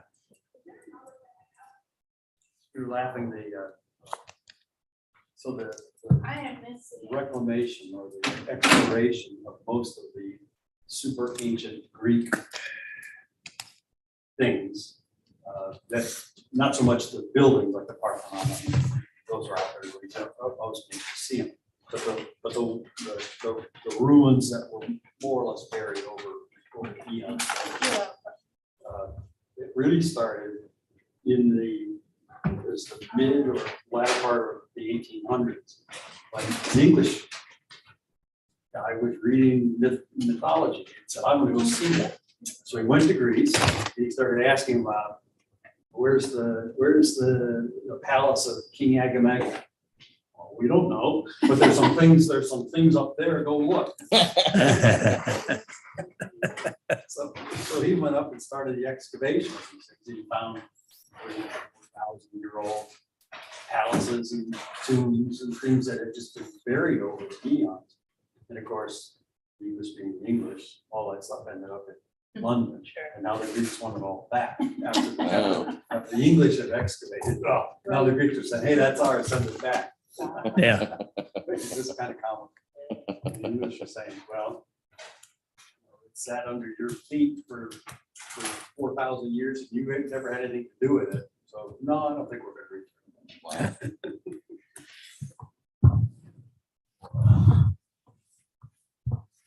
Feel free.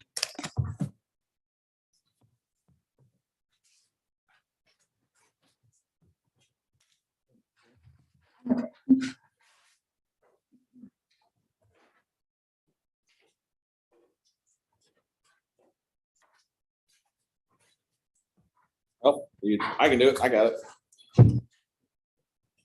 Finished with your scores? Be the runner.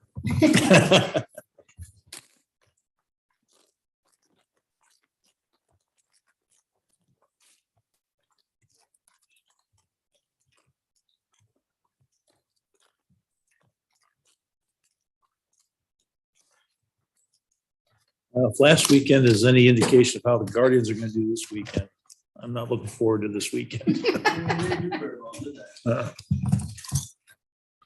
Seattle kicked their butts. And they're gonna hopefully they'll kick them again.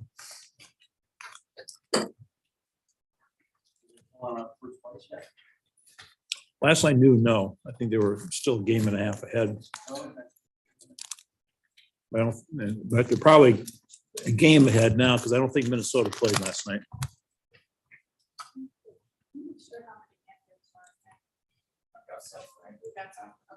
Hey, I got a roll of paper towels. Look at it. Oh, okay, good. Can you cross out the plates? Yeah, we're game out. We're still game ahead. Okay. Thank you, yes. We'll It's take pretty it. surprising. Yes, yes, it Given is. the last week or so. Yeah. Yes. Yeah, we got one more win and one more loss, or one less loss than Minnesota. So.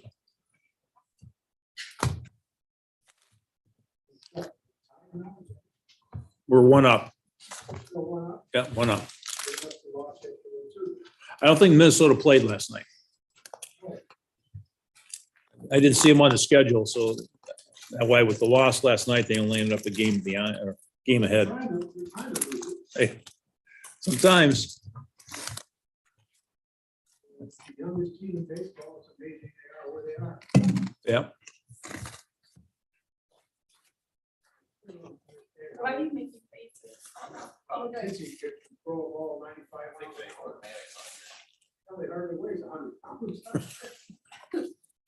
Yeah.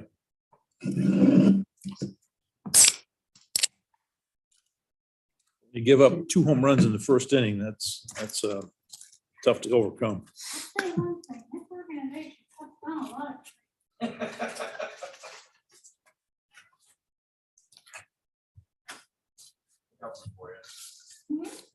The government for you.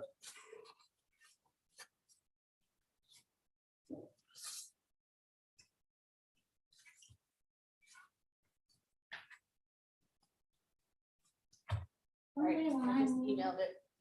I'm gonna have dog.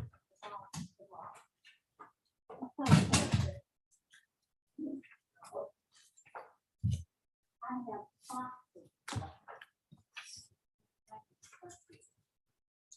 Right. We have before us the official scoring of everybody. So I think over here, if we can all see this section, we have the results. It looks like, I What did I just get? It went off. don't know. Is there a power button? Coming back on. All right, so, yeah, so I'd say those are the scores for everyone to review. I don't know if we need to see, if you want to see anything else, let me know. So those are the average scores going horizontally from all of us. Yep, so, And then the average score from all of us. yes, on the left side, this is the individual scores. So, me, then Donna, then Lane, Okay. and Gary down at the bottom. And I'm sorry, Chuck at the bottom, Gary. It looks like for the aggregate, this is the average score amongst all reviewers. So it's pretty close between C. Yeah.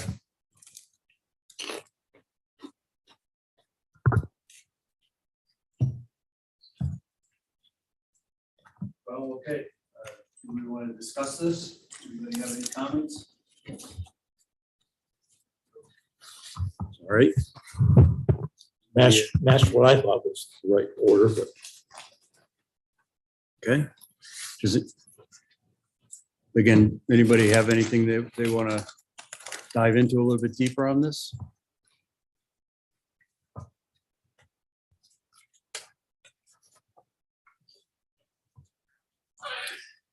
I'd like to just say that this is a very difficult process for me personally, because these guys the groups all came in, I thought, loaded pretty well. None of them missed. I don't think any of them were far off the target at all. So it's very difficult to differentiate in my mind. I think they all should be commended for their presentations.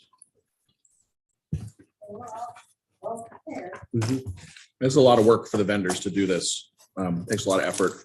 It also takes a lot of effort for the committee. So I would just like to say, thank you to the committee for the amount of effort you guys put into this. This is we do this every day, all day, but you guys don't have to be exposed to this on a regular basis. And, I appreciate the amount of time it took for you guys to review the documents, conduct the interviews, and do all that. So.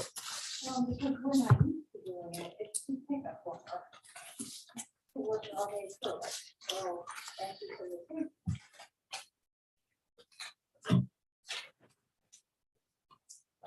To your point, Gary, these guys do spend a lot of time putting these things together and all that. Imagine they do. It's not an inexpensive venture for them either to do this. So Sure. I think us giving them the attention and doing the rankings like we have done is very fair to them also, because I'm sure they'll seek some feedback from Ben and Andrea as to how they fared. And I thought they all could do the job. I Yeah. think there was some things that CT was a little bit above and beyond. I think some of the other guys. For me, a lot of it was the experience of working with us too. Yeah, well, the local aspect of it, I think is important. Yeah. True, and the history.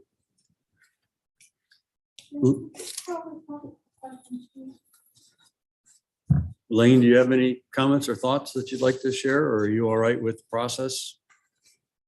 I thought they all were pretty good.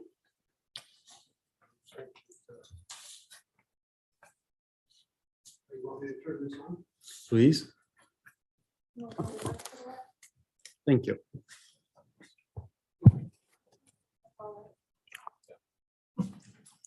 Like I say, I thought they all were pretty good.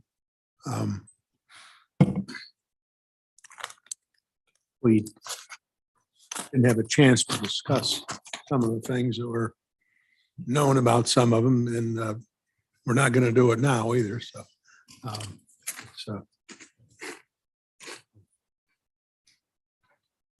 I don't know. I think we made the right decision. Good. Okay, good. Between NV5 and QCI, I thought they were both equally as good, and obviously you guys didn't.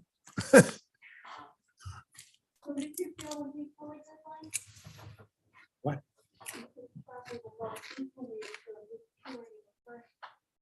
Yeah, I thought they were both equal.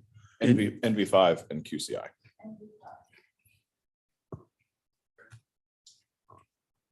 Other than that, I think we've made the right decision for Laketran. CT is probably the best fit. Now, are they, Well, I think if we're at that point where we see what the results are, and I think we've come to some kind of a conclusion that that's where we want to be at. agree? Everybody's feeling is that that's the same way it should be. I would say maybe we should propose a motion that we would recommend to the board Right. of trustees. The next question or the next issue really becomes then negotiating the cost attached to this process. Yeah, so what would happen is we have a ranking system here. With a committee recommendation, then we would initiate the process to bring the recommended vendor in with Andrea and I and TTD to talk about that price. We have a price sheet worked up for them of how they break it down. We have a pretty detailed price sheet together so the board can see all the different pieces in it.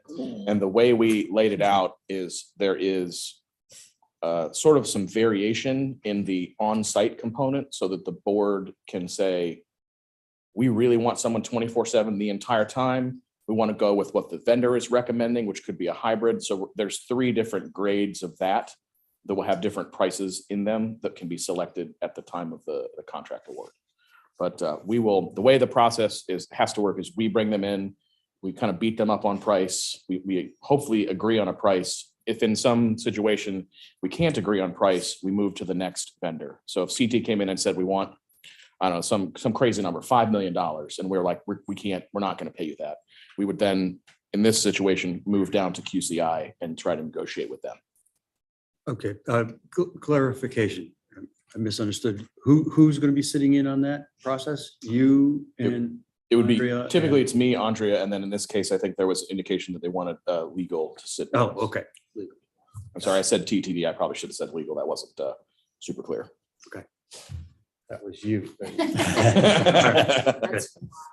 Good. Okay, very good. And I did have a language in the agenda for the resolution or the motion process. I don't think I typed it very well, so I redid it. So you should all have a revised motion piece of paper in front of you, just on blank white paper. So you can obviously change that, but I thought I put together better. Are we ready to make, are any more comments, any more discussion? We're at this point. Okay, somebody want to make a motion then? I will at that point then. I would make a motion to recommend the Laketran Board of Trustees enter into a contract with CT Consultants to provide Laketran with owner's representation services for the renovation and expansion of Laketran's headquarters building. Okay. Second, whatever. Second, we have a second. Thank you. Would we, Trudy, would you please call the roll? McNamee. Sheets, Yes. Swanson, Yes. Zibble. Yes. All right. Any more business to come before the order? Okay, then I guess we could entertain a motion for adjournment. Second. All in favor? Aye. Thank you. Thank Are you. adjourned. And thank you guys for the work you put in on this. You too, Gary. Appreciate it. Thank you for the work you did, Mr. Chair. I just didn't know any work. I just